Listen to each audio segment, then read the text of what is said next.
Bonjour à tous, c'est Fleur, Fleur de Vie, médium, énergéticienne. Je vous retrouve comme promis pour l'explication des runes. Euh, donc c'est une série de plusieurs vidéos, euh, 25 vidéos, parce qu'il y a 25 runes. Voilà, ça tombe bien, on est le 1er décembre, du coup ça va être un petit peu le calendrier de l'Avent avec les runes. Je vais commencer par vous expliquer un petit peu comment moi j'en suis venue à m'intéresser aux runes et puis l'historique des runes. Je l'avais un petit peu expliqué sur la vidéo de Manaz que j'avais fait l'année dernière. Mais là, pour ceux qui découvrent ma chaîne, ça va être l'occasion d'avoir un aperçu complet. Moi, les runes, ça a été un peu... je vais pas dire contrainte et forcée, mais comme pas mal de choses sur mon chemin, j'avais souvent beaucoup de signes, beaucoup de choses qui m'amenaient à m'intéresser à un sujet. Et puis, il y a tellement de choses, tellement de sujets, tellement de choses que des fois je repoussais. Des fois, je me disais non, mais pourquoi ça va m'apporter quoi etc. Les runes, ce sont des symboles, hein, des graphismes qui m'ont toujours un peu fascinée. J'ai toujours senti, même enfant, ado, qui avait quelque chose d'un peu mystérieux, un secret un peu à percer là, à travers les runes. Attendez, je recule un peu parce que je suis un peu mal placée, tant pis, vous n'allez pas bien me voir. Donc ça a été quand j'ai lu, j'étais au collège quand j'ai lu les livres du Seigneur des Anneaux, il y avait des runes. Euh, quand j'ai visité le Danemark aussi, j'étais ado, parce que j'ai une tante qui habite là-bas.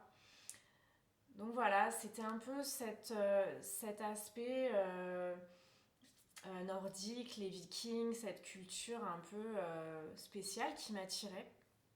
Et puis ces symboles que je trouvais déjà, sans savoir mettre des mots dessus, mais déjà chargés d'énergie. Et puis,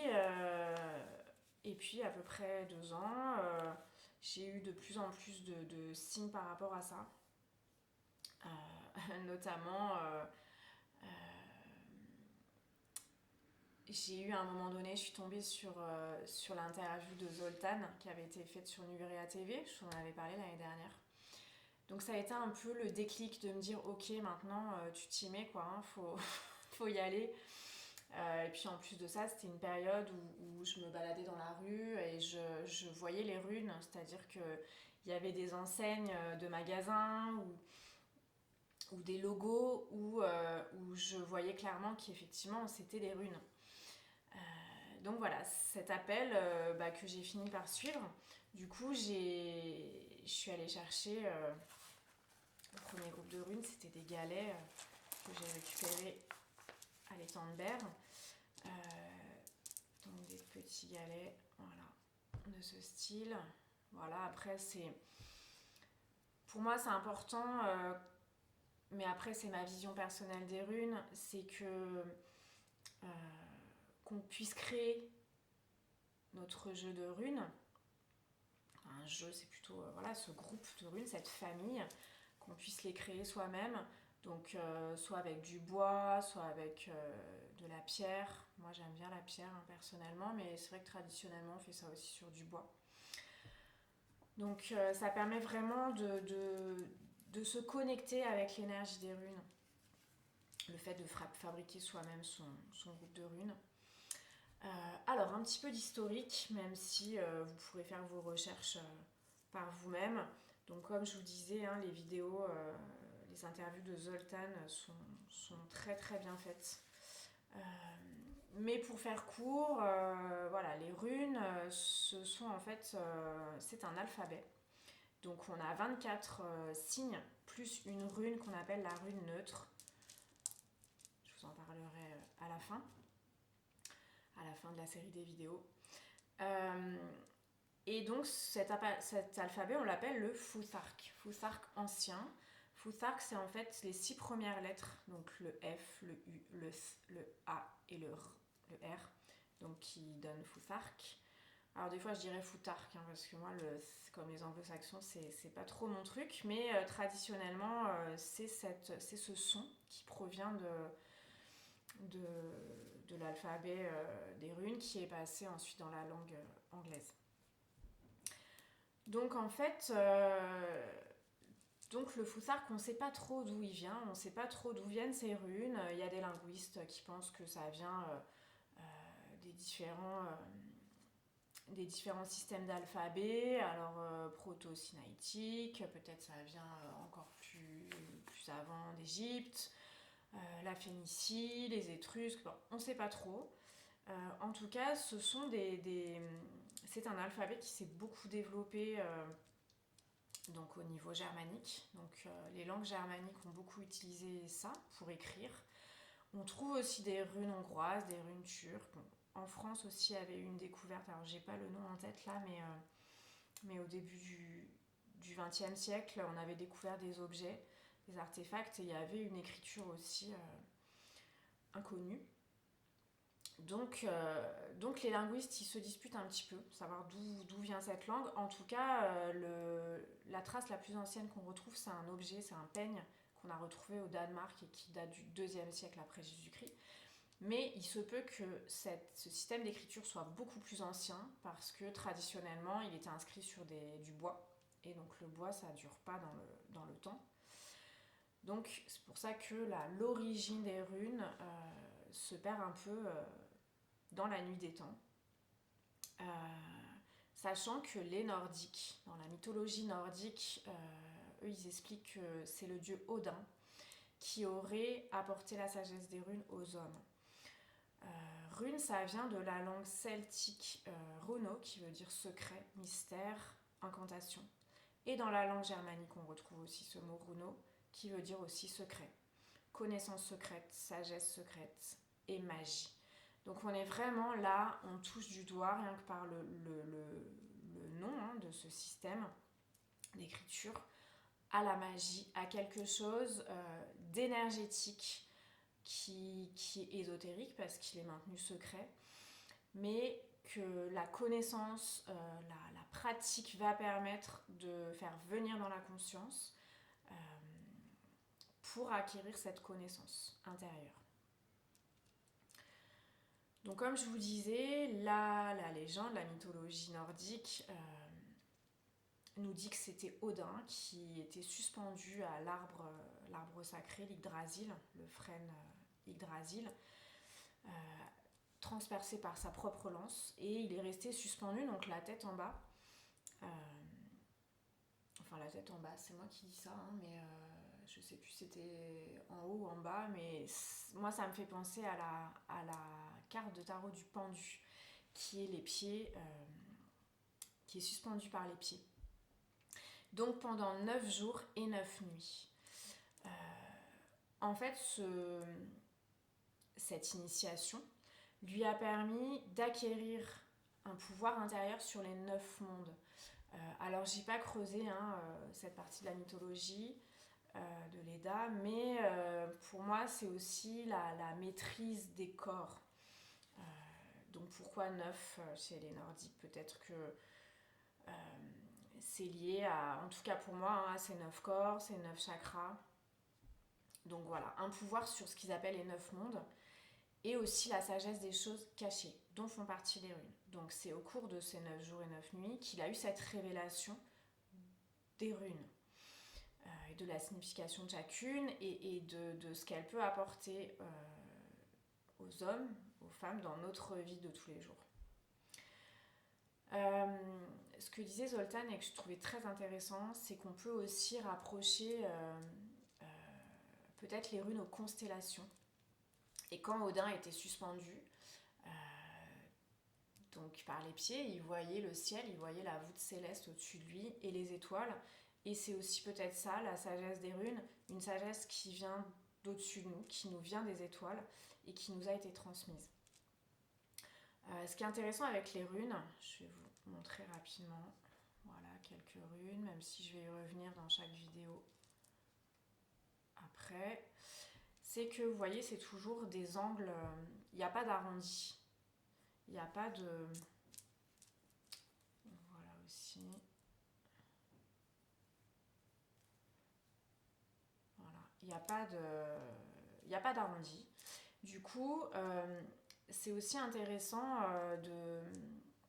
de rapprocher ça aux éléments de la nature, aux arbres. D'ailleurs, c'est une sagesse qui a été transmise quand Odin était suspendu à l'arbre sacré, le pilier qui maintient l'équilibre entre les mondes. Donc en fait, si on prend des petites branches, on peut reconstituer toutes les runes en les plaçant différemment.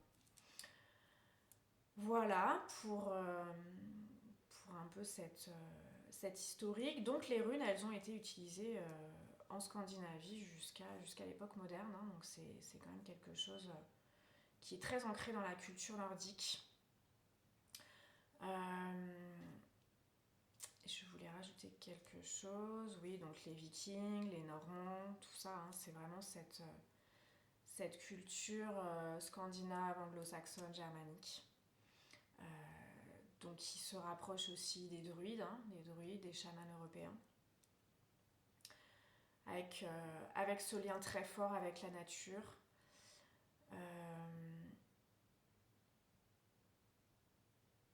Ouais, mais je crois que j'ai fait le tour. Il me semble que j'ai loupé un truc, mais ça va revenir.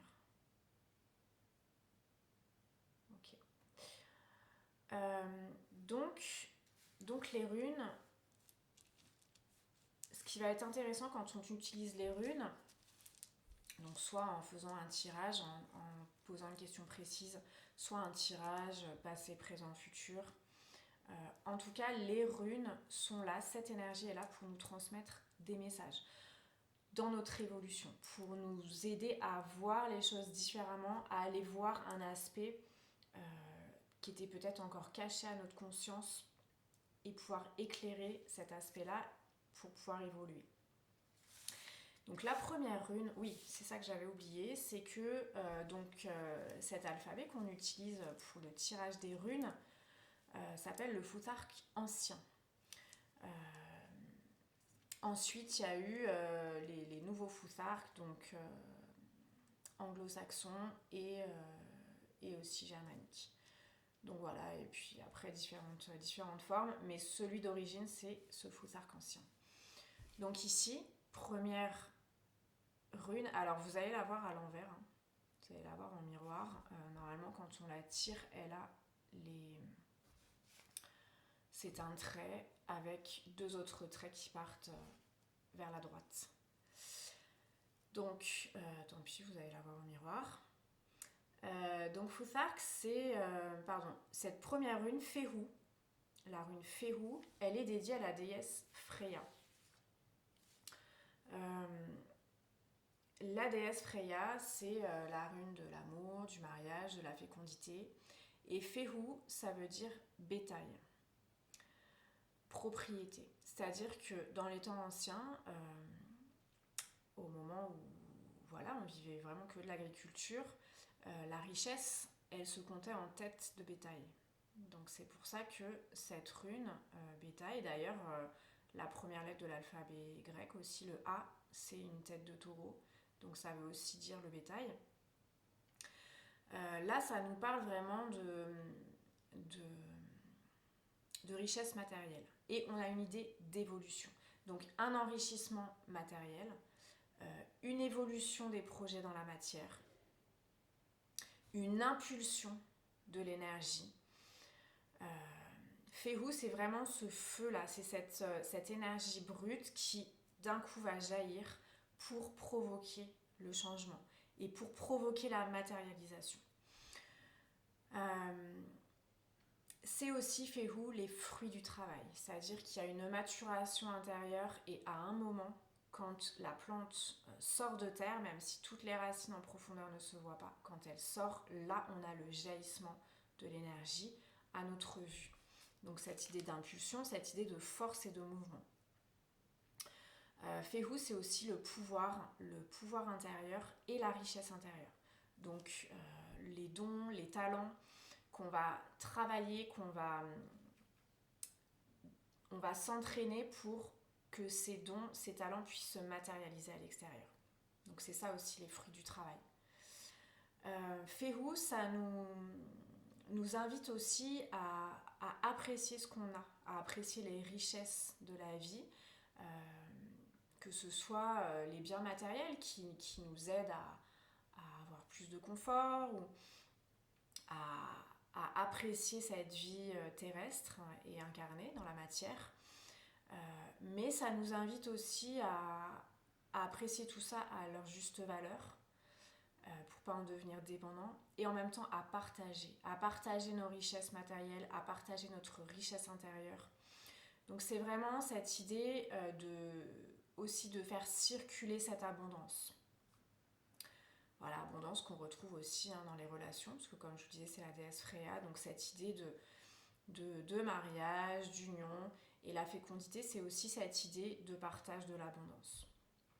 Voilà pour l'historique des runes et pour notre première rune Féhu. Je vous souhaite une très bonne journée et je vous dis à demain pour la prochaine rune.